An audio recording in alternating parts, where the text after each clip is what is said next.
आप बच्चे विचार करेंगे कि गाय माता के विषय में हम क्या जाने, वो एक एनिमल है। लेकिन सबसे पहले आपको ये स्पष्ट कर दे कि गौ माता एनिमल नहीं है, वो जानवर नहीं है, वो पशु बिल्कुल भी नहीं है।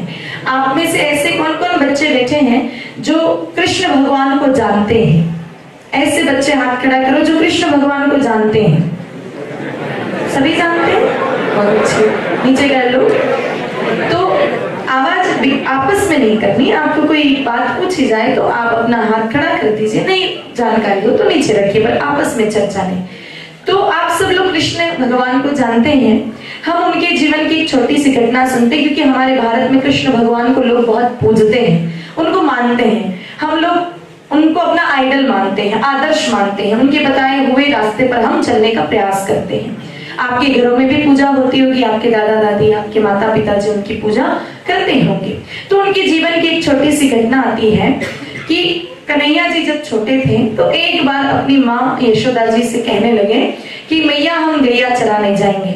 तो मैया ने कहा बेटा अभी उम्र आपकी छोटी है, आप छोटी उम्र में गैया नहीं चरा सकते, क्योंकि बड़ी बड़ी गैया है, आपसे संभलेंगी नहीं, जंगल में बहुत सारे जंगली जानवर रहते हैं, आप उनको कैसे उनसे बचाओगे, इसलिए थोड़े बड़े हो जाओ। लेकिन कन्हैया की जिद तो हम जानते ही हैं, वो एक बार किसी बात पर अड़ जाए तो फिर वो मानते नहीं है। उन्होंने कहा नहीं मैया मैं अभी जाऊंगा।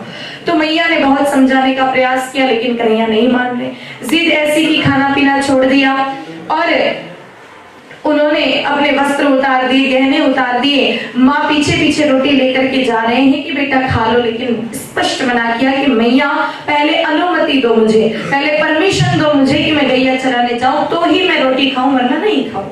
सुबह से शाम हो गई, जब कन्हैया जी नहीं माने तो आखिरकार माता यशोदा जी ने हार करके कहा कि ठीक है बेटा आप गैया चराने चले जाना, लेकिन ऐसे नहीं, पहले मुहूर्त निकलवाया जाएगा। मतलब कि गौ माता को चराने जाने का मुहूर्त निकाला।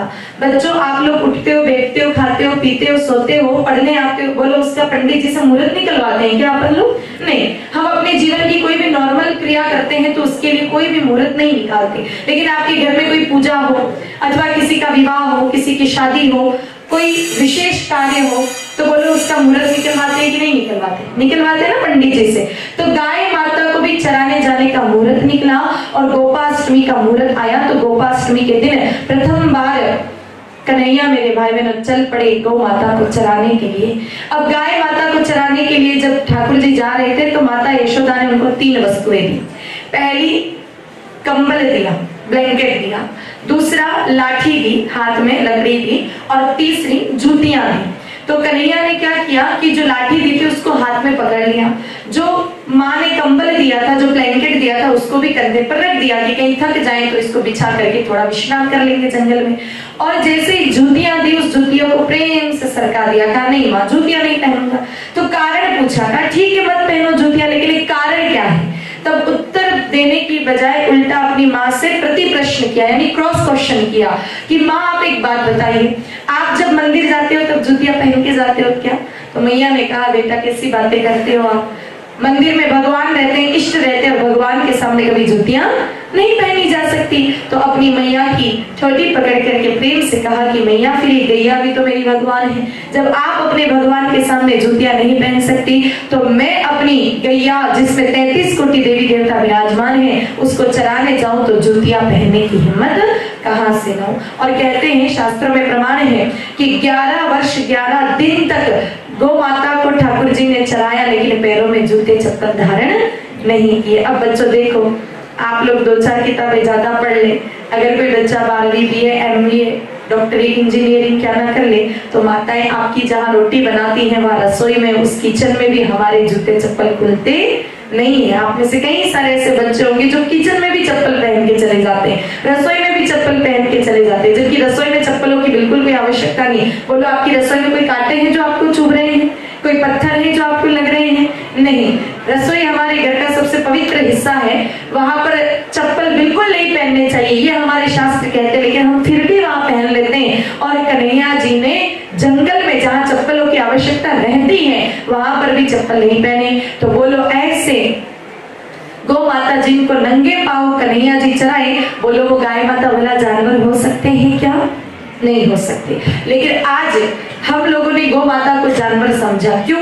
एक तो हमारी संगति, 1000 साल पहले कोई गौ माता को जानवर नहीं समझता था, हमारे देश में बड़ी सेवा होती थी, पर इन 1000 सालों में मुगल आए और अंग्रेज आए और उन्होंने हमारे दिमाग में ये बात बिठा दी कि गौ माता जानवर है। इसीलिए देखो आपके जितने भी यहाँ पर अध्यापक गण बैठे हैं, आपके जितने भी टीचर्स यहाँ पर बैठे हैं, जब ये छोटे थे तो उनके टीचर उनको सबसे पहले हिंदी में जो निबंध लिखना सिखाते थे वो गौ माता पर हुआ करता था, और उस गौ माता के निबंध की सबसे पहली लाइन क्या होती थी?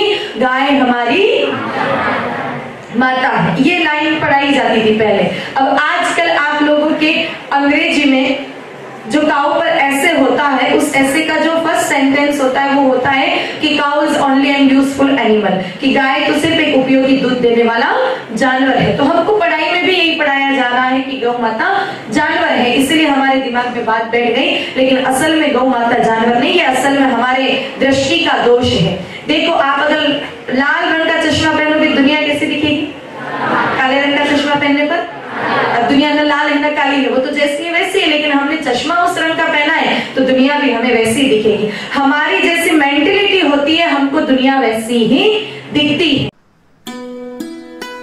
धनु TV YouTube channel please subscribe कर बेल आइकन पर अवश्य क्लिक करें ताकि गौ सेवा से जुड़ी वीडियो सबसे पहले आप तक पहुंचे।